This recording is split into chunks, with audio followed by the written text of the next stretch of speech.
잠시 기도하시겠습니다.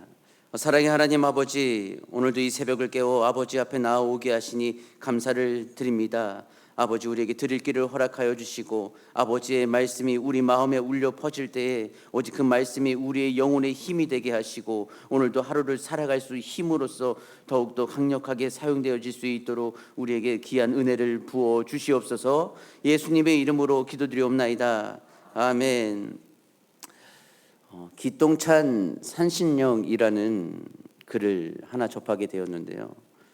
남편과 아내가 있었는데 금년 나이가 60세 동갑이었다고 합니다. 이 생일을 맞아 서로 축하의 케이크를 자르고 있는데 이때 산신령이 불쑥 나타났다고 합니다. 이 산신령이 나타나는 말은 그대들은 살아오는 동안 부부 싸움도 하지 않고 착하게 살았기 때문에 60세 생일을 맞아 한 가지씩 소원을 들어줄 테니 말해보거라는 거였습니다. 아내는 너무 좋은 나머지 신령님, 우리는 너무 가난하게 살았습니다. 그래서 여행 한번 제대로 못해서 남편과 사이좋게 세계 여행을 하고 싶습니다 라고 말했습니다. 이 산신령은 세계 여행 티켓을 아내의 손에 쥐어준 후 이제 남편에게 소원을 물어보았습니다. 근데 그러자 뜬금없이 남편은 말하기를, 저는 30년 어린 여자와 한번 살아보고 싶습니다. 이 말을 들은 아내는 남편의 말을 듣고 깜짝 놀라는 동시에 남편에 대해 큰 배신감을 느꼈다고 합니다. 산신령은 이 아내의 얼굴을 실컷 쳐다보더니 약속한 대로 남편의 소원도 들어주기로 했습니다. 펑 소리와 함께 남편은 90살이 되어서 30년 어린 아내와 잘 살았다는 이야기. 욕심은 화를 부르니 하나님께서 주어주신 삶에 감사함으로 살아갈 수 있는 우리 모든 성도님들 되시기를 축복합니다. 오늘 말씀은 부활하신 예수님과 이 제자들이 나타나는 장면입니다. 본문 앞절인 36, 37절 말씀을 간략히 보면 엠마오에서 돌아온 두 제자와 사도들이 한 곳에 모여 이야기를 나누고 있을 때 이 부활하신 예수님께서 그들 가운데 임재하셨습니다. 예수님은 너희에게 평화가 있을지어다 라고 인사하시면서 이 부활의 권능과 부활의 영광을 친히 이 제자들에게 계시하셨습니다. 그러나 예수님을 본 제자들은 반갑기보다는 이 유령이라 생각하고 놀라며 무서워했고 예수님이 부활하셔서 그들 앞에 있다는 사실을 받아들이기 어려웠습니다. 당연한 반응이었습니다. 죽은 자가 다시 부활한 일은 없지 않았습니까? 부활하신 예수님께서는 그들의 당황감과 마음속에 이 의심함을 간파하고 말씀하셨습니다. 그 말씀은 38절, 39절 말씀인데요. 우리 38절, 39절 말씀을 함께 읽겠습니다. 시작.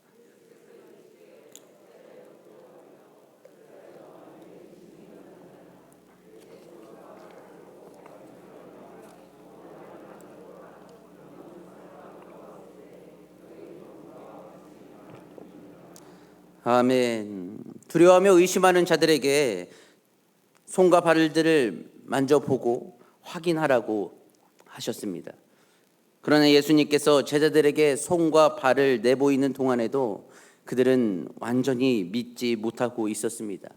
아직 믿지 못하고 있을 그때에 예수님께서는 그들에게 먹을 것을 요청하셨고 예수님은 그들에게 받은 구운 생선 한 토막을 받아 드심으로 자신이 유령이 아니라 몸을 지닌 사람임을 그 생선을 먹으면서 확증해 보이셨습니다.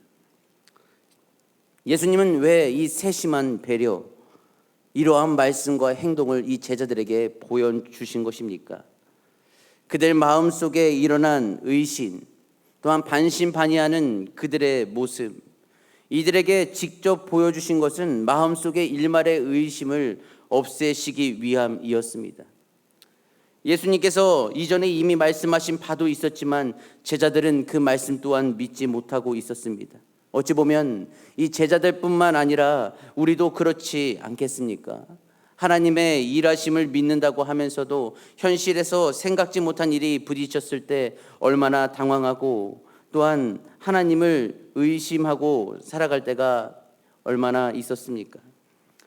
주의 말씀을 믿지만 세상 속에서 밀려오는 파도에 마음이 요동친 적은 한두 번이 아니었을 것입니다.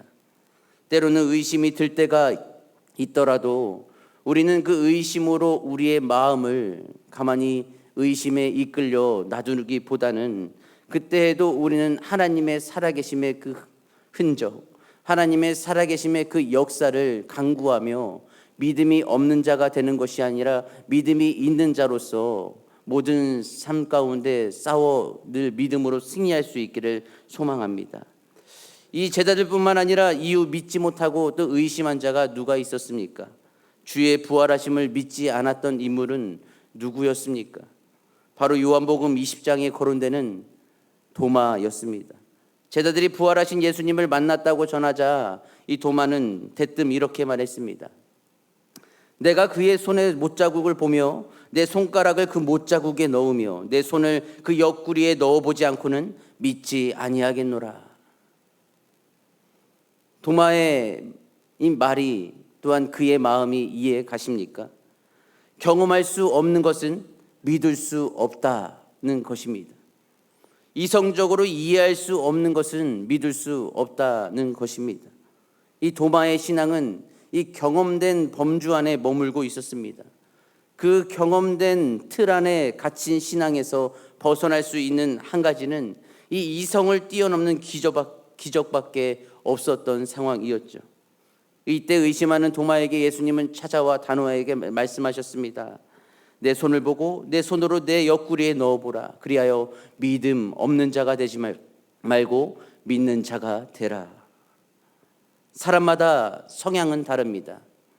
성향이 다른 것처럼 모든 사람이 동일하게 믿음에 이르지는 않는다는 것입니다. 어떤 사람은 바울처럼 이 초월적 경험을 통하기도 하고 어떤 사람은 지성적 작용을 통해 하나님을 만나기도 합니다.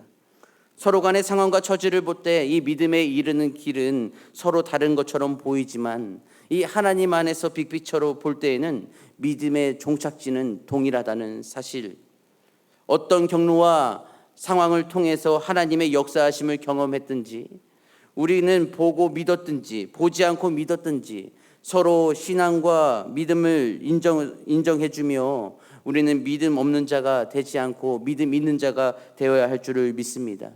이어서 예수님은 제자들이 성경을 깨닫게 하려고 그들의 마음을 여시기 시작하셨습니다.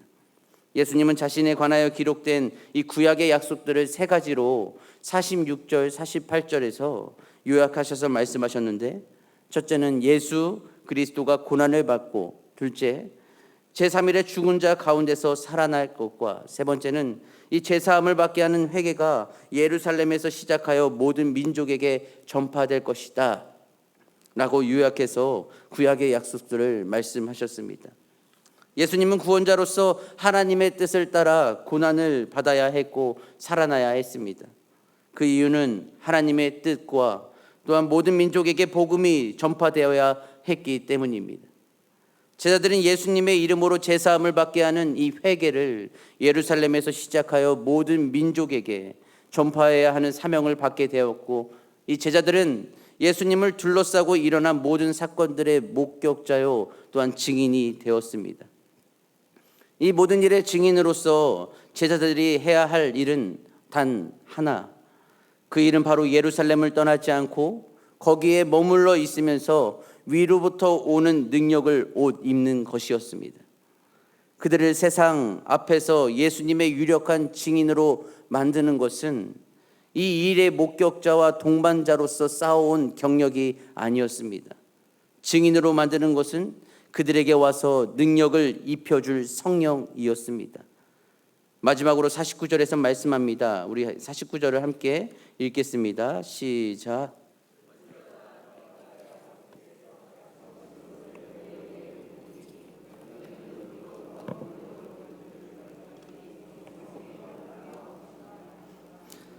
아멘. 위로부터 오는 성령의 능력이 있는 줄 믿으십니까? 또한 그 성령의 능력을 경험하고 인생의 여정을 걸어가고 계십니까? 사람들은 끝났다고 생각하는 그 자리에서 길은 다시 시작되었습니다. 예수님께서 십자가에 못 박혀 죽으심으로 모든 것이 끝난 줄만 알았던 엠마오로 향해 가던 두 제자. 그 현장에 부활하신 예수님은 그들에게 찾아와 다시금 그들의 마음에 불을 지펴 주셨습니다. 제자들에게는 성경을 깨달을 수 있도록 또한 불을 지펴 주셨습니다. 그렇다면 우리 마음속에 있는 이 성령의 불은 어떻습니까? 꺼져 있는지, 꺼져가고 있지는 않은지 우리는 되돌아보아야 할 때입니다. 우리 속에서 마음이 뜨겁지 아니하더냐? 복음의 힘인 하나님의 말씀이 충만히 채워져 예수님께서 열어놓으신 그 길의 증인으로서 이 꺼져가는 복음의 불을 다시 지피는 회복이 우리에게도 있어야 되지 않겠습니까? 그 불을 지피는 것은 우리의 힘으로 할 수 있는 것이 아니지만 우리가 기도하고 오직 하나님의 일하심을 기대하며 나아갈 때에 오직 성령께서 입혀주시는 그 옷으로 우리는 담대하게 나아갈 수 있다는 것을 믿으시기를 바랍니다.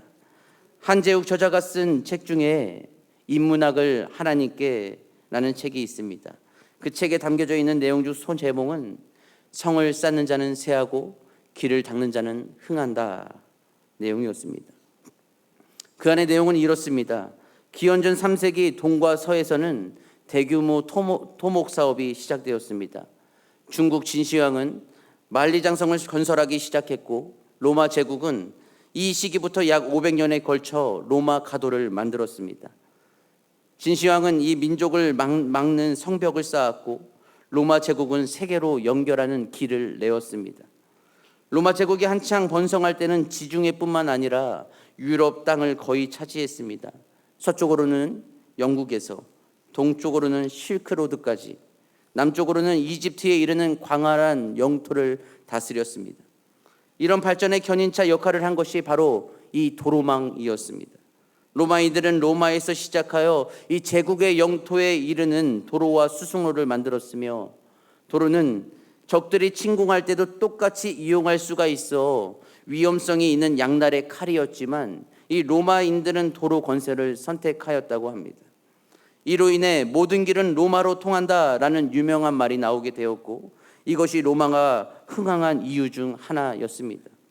반면에 중국은 로마와 같은 힘, 로마와 같은 기술력으로 길을 막고 만리장성을 쌓았습니다. 이 차이가 중국과 로마의 운명을 갈랐던 것이었죠. 중국은 만리장성을 쌓고 성 안에 있는 사람들은 중화, 우리가 문명의 한 나라다라고 일컫고 자신들의 성 밖에 있는 민족들은 오랑캐라고 분류했습니다. 중국은 만리장성을 쌓기 위해 과도한 세금을 거두고 강제로 노동력을 동원하였지만 오히려 이 정책이 몰락의 씨앗이 되었습니다. 성을 쌓은 중국은 몰락되고 도로를 닦은 로마는 흥황하는 결말을 얻게 되었던 것이었죠. 이처럼 예수님의 시대 때도 이와 마찬가지였습니다. 전형적으로 바리새인들은 성을 쌓는 사람들이었습니다. 그들의 모습은 만리장성을 쌓은 이 분리주의자 모습이었죠. 그들은 말했습니다. 너와 나는 달라 라고 하면서 서서 세리와 따로 기도했던 자들이었습니다. 다른 사람은 나쁜 사람, 자신은 좋은 사람이라고 일컬었던 것이었죠. 반면에 로마가 도로를 건설하고 수송로를 만들었던 것처럼 예수님도 길을 열어 소통하는 분이셨습니다. 예수님은 하나님과 인간과 인간의 모든 벽을 허무시고 모든 경계의 꽃을 피셨습니다. 우리의 모든 죄를 지고 순종함으로 꿋꿋이 걸어가셨던 이 십자가의 길, 사망 권세를 이기시고 새로운 길을 여셨던 것이 바로 예수님이셨습니다. 그 길은 무엇입니까? 바로 하나님 나라. 하나님의 나라는 바베타처럼 성을 쌓지 않습니다. 예수님은 누구든 하나님의 나라로 들어오도록 새로운 길을 여셨습니다. 하나님 나라의 길을 닦는 것이 예수님을 전하는 것이라 볼 때에 이 모든 일의 증인이 바로 우리가 되어야 하는 것입니다. 우리는 증인입니다. 아직 끝나지 않은 예수님께서 열어놓으신 그 새 길, 부활의 신앙을 가지고 복음을 전파하는 그 길로 우리에게 가라 명하셨습니다. 성을 쌓는 자는 쇠하고 길을 닦는 자, 그리고 그 길로 복음을 전하는 자는 반드시 흥할 것입니다. 하나님과 사람과 사람과 간에 벽이 세워져 있다면 우리는 모든 벽을 허무시고 우리를 위해 새 길을 열어주신 예수님을 의지하며 이 진정한 증인으로서 복음을 전하시기를 바랍니다. 우리 다 함께 고백하시겠습니다.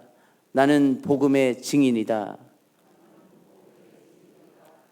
다시 한번 고백하겠습니다. 나는 복음의 증인이다. 믿으십니까?